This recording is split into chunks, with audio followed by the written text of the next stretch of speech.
Description.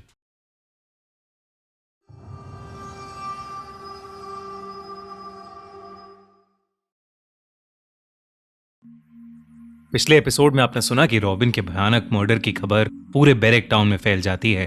उसके अगले दिन ही जॉनी नाम के एक और टीनेजर की भी एक दर्दनाक मौत हो जाती है। पूरे बैरेक टाउन में दहशत का माहौल बन जाता है। इन सब के बीच एना स्कूल से वापस घर नहीं आती। मेगन बहुत परेशान हो जाती है और स्टीव को एना को ढूंढने के लिए कहती है। बहुत ढूंढने के बाद एना मुंह पर जोकर वाले मेकअप के साथ एक ग्रेवयार्ड में मिलती है। इसी के साथ पुलिस को एक बहुत बड़ा ब्रेक थ्रू मिलता है। अब आगे। सर, एक क्लाउन के बारे में कुछ इंफॉर्मेशन मिली है। I think you should see it. Gerald conference room में आया तो उसने देखा कि स्क्रीन पर कुछ फोटोज प्रोजेक्ट हो रही थीं। उन्हें देखकर जेराल्ड शॉक्ड हो गया। सर, आज से करीब 10 साल पहले पुलिस ने जेम्स नाम के एक सीरियल किलर को अपनी कस्टडी में लिया था। जेम्स अपने प्रोफेशन से एक क्लाउन था और उसने अपनी पूरी सर्कस टीम के हर एक इंसान को एक एक करके मार डाला था। कुल मिलाकर उसने 12 मर्डर्स किए थे। ये बैरेक टाउन के लोगों के लिए एक रोंगटे खड़े कर देने वाली खबर होती, लेकिन इस खबर के मीडिया में फैलने से पहले ही पुलिस ने इस बात को दबा दिया था। इस वजह से ज्यादातर लोगों को जेम्स के बारे में कुछ पता नहीं था। जेम्स मेंटली अनस्टेबल था, इसलिए उसे बैरेक टाउन के मेंटल असाइलम में रखा गया था। चौंका देने वाली बात यह थी कि हर एक आदमी जो जेम्स के हाथों मरा था, उसके चेहरे पर हूबहू वैसे ही क्लाउन का मेकअप था, जैसा आज 10 साल बाद रॉबिन और जॉनी के चेहरे पर पाया गया था। Bloody hell! Let's go get him. Sir, एक बात और। इससे पहले कि उस पर कुछ कानूनी कार्रवाई हो पाती या उसके मोटिव्स का पता चल पाता, जेम्स ने मेंटल असाइलम के अंदर ही सुसाइड कर ली थी।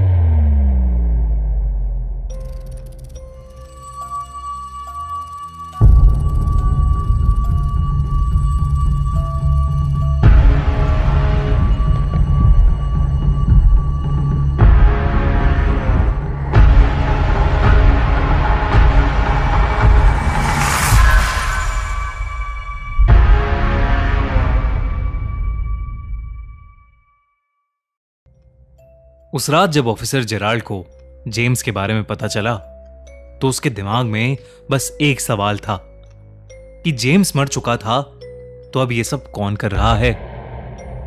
जेराल्ड ने अपनी टीम के सभी लोगों को जेम्स के बारे में छोटी से छोटी इंफॉर्मेशन ढूंढ निकालने का ऑर्डर दिया। साथ ही जेराल्ड ने बैरेक टाउन के कमिश्नर से स्पेशल ऑर्डर्स लेकर पूरे बैरेक टाउन में सिक्योरिटी फोर्स को और बढ़वा दिया था। अब जगह जगह पुलिस की नाकाबंदी हो गई थी। शहर में जो कुछ भी हो रहा था उससे सभी लोग डरे हुए थे। एना के पेरेंट्स मेगन और स्टीव भी पिछली रात हुए इंसिडेंट से काफी डिस्टर्ब थे। उन्होंने जब एना से पूछा कि वो कल रात उस ग्रेवयार्ड के अंदर कैसे पहुंची तो एना के पास कोई जवाब नहीं था। एना की बिगड़ती मेंटल हालत देख एना की मॉम मेगन ने उसे एक थेरेपिस्ट के पास ले जाने का फैसला किया। डॉक्टर रीटा बैरेक टाउन की एक रेनाउंड चाइल्ड थेरेपिस्ट थीं। वैसे तो वो उस दिन छुट्टी पर थीं, पर एना के पेरेंट्स की स्पेशल रिक्वेस्ट पर उन्होंने एना को अपने होम क्लिनिक पर ही बुला लिया था। मेगन ने एना को स्कूल से पिकअप किया और वो दोनों सीधा डॉक्टर रीटा की होम क्लिनिक पर चले गए। जब वो वहां पहुंचे तो एना ने अपने हाथ में वो क्लाउन डॉल ली हुई थी। मेगन ने एना को वो क्लाउन डॉल अंदर ले जाने से मना कर दिया और उस डॉल को वापस गाड़ी में रखकर वो दोनों अंदर चले गए। मेगन एना को डॉक्टर के रूम में छोड़कर बाहर आकर वेटिंग एरिया में बैठ गई। हेलो एना, मैं रीटा हूँ और मैं लोगों की मदद उन चीजों में करती हूँ जिन्हें वो शायद खुद समझ नहीं पाते। क्या तुम मुझसे शेयर करना चाहोगी कि तुम उस ग्रेवयार्ड में क्यों गई थी? एना ने डॉक्टर की तरफ आंख उठाकर भी नहीं देखा। वो बस चुपचाप बैठी जमीन को देखती रही। डॉक्टर रीटा फिर से एना से बात करने की कोशिश करने लगी। एना, तुम मुझसे कोई भी बात कर सकती हो, मुझे अपना दोस्त समझ सकती हो, स्कूल में तुम्हें कोई परेशान तो नहीं करता? डॉक्टर का यह सवाल सुनते ही शांत बैठी एना की आंखें बड़ी हो गईं। उसने डॉक्टर रीटा को देखा और उसके चेहरे पर हल्की सी हंसी आ गई। एना बोली, करते थे कुछ सीनियर्स, पर अब नहीं करेंगे। देखो एना, मैं समझती हूँ कि तुम्हारी एज में कभी कभी तुम अकेला भी महसूस कर सकती हो, पर आपसे किसने कहा कि मैं अकेली हूँ? डॉक्टर रीटा की एना से बात करने की सभी कोशिशें बेकार हो रही थीं। कुछ देर और ट्राई करने के बाद डॉक्टर रीटा ने एना को एक चॉकलेट दी और उसे बाहर भेजकर मेगन को अंदर बुला लिया। वो दोनों आपस में बात करने लगे, लेकिन रूम का दरवाजा हल्का सा खुला हुआ था।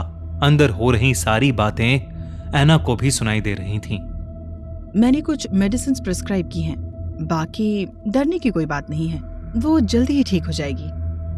डॉक्टर रीटा की इस बात को सुनकर एना को शायद बिल्कुल भी अच्छा नहीं लगा था, पर वो कुछ बोली नहीं और चुपचाप अपनी मॉम मेगन के साथ जाकर कार में बैठ गई। कार की बैक सीट पर उसकी क्लाउन डॉल पड़ी थी। जब एना की नजर कार के रियर व्यू मिरर पर पड़ी तो उसे ऐसा लगा कि जैसे वो डॉल एना को ही देख रही हो और उससे कुछ कहना चाह रही हो। एना की मॉम वापस जाने के लिए कार स्टार्ट करने ही वाली थी कि तभी एना ने अपनी मॉम से कहा कि वो अपना बैग डॉक्टर के रूम में भूल आई है। एना कार से उतरी, बैक सीट से अपनी क्लाउन डॉल उठाई और उसने अपनी मॉम को बोला कि वो बस अभी आ रही है। एना उस क्लाउन डॉल को अपने हाथ में लिए डॉक्टर रीटा की होम क्लिनिक के अंदर चली गई। क्या हुआ बेटा? एना कुछ नहीं बोली और सीधा अपने स्कूल बैग की तरफ आगे बढ़ी। उसने अपने बैग से एक कैंची निकाली और सीधा डॉक्टर रीटा की गर्दन में घुसा दी। डॉक्टर रीटा दर्द से कर्रा उठी। लेकिन उस दिन उनका पूरा स्टाफ छुट्टी पर था। उनकी आवाज सुनने वाला वहां कोई नहीं था। एना बार बार उस कैंची से डॉक्टर रीटा की गर्दन को स्टैब करने लगी। डॉक्टर रीटा अपनी बेबसी में बस एना के चेहरे को सुन्न होकर देख रही थीं। खून की छींटें एना के मुंह पर जा रही थीं, लेकिन एना रुक ही नहीं रही थी। एना पागल हो चुकी थी। मुझे ठीक करेगी तू?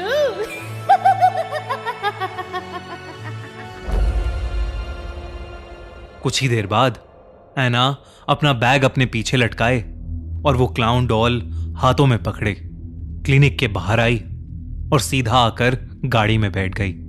उसे देखकर ऐसा लग रहा था जैसे कुछ हुआ ही ना हो।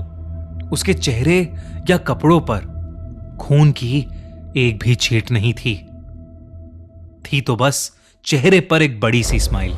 मेगन ने एना के चेहरे पर बड़े दिनों बाद ऐसी स्माइल देखी थी।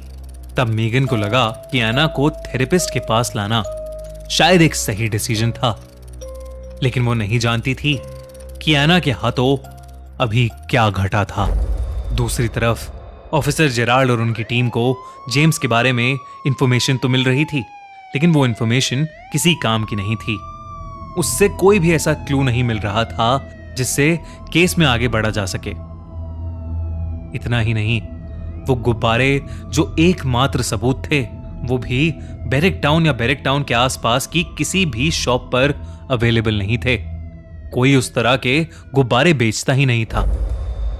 पुलिस के पास कोई क्लू नहीं था और शहर में एक और मर्डर हो चुका था, लेकिन इस बार किसी टीनेजर का नहीं, बल्कि शहर की एक रेनाउंड थेरेपिस्ट डॉक्टर रीटा का।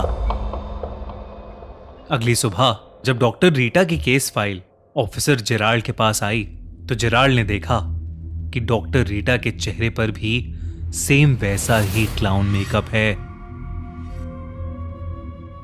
जेराल्ड को कुछ समझ नहीं आ रहा था कि तभी जेराल्ड का ध्यान डॉक्टर रीटा की केस फाइल में लिखे एक नाम पर गया, जिसे देखकर वो चौंक उठा। रिपोर्ट के अंदर डॉक्टर रीटा की लास्ट कंसल्टेशन का बिल था, जिस पर लिखा था मेगन स्टैनली, एना की मॉम का नाम। ऑफिसर, फौरन मेरी गाड़ी निकालो। ऐसा क्या देखा है जेराल्ड ने डॉक्टर रीटा की केस फाइल में? एना की मॉम मेगन का इन सब से क्या लेना देना? और आज जो एना ने डॉक्टर रीटा के साथ किया वो क्या था? क्या एना पोजेस्ड है? क्या एना ही किलर है? ये सब जानने के लिए सब्सक्राइब टू खूनी Monday and check out the clown का चौथा एपिसोड। और गाइज, अगर ये एपिसोड पसंद आया है तो इस वीडियो को लाइक करो, सब लोगों से शेयर करो और कमेंट्स में हमें बताओ कि आपको इस एपिसोड में सबसे अच्छी चीज क्या लगी।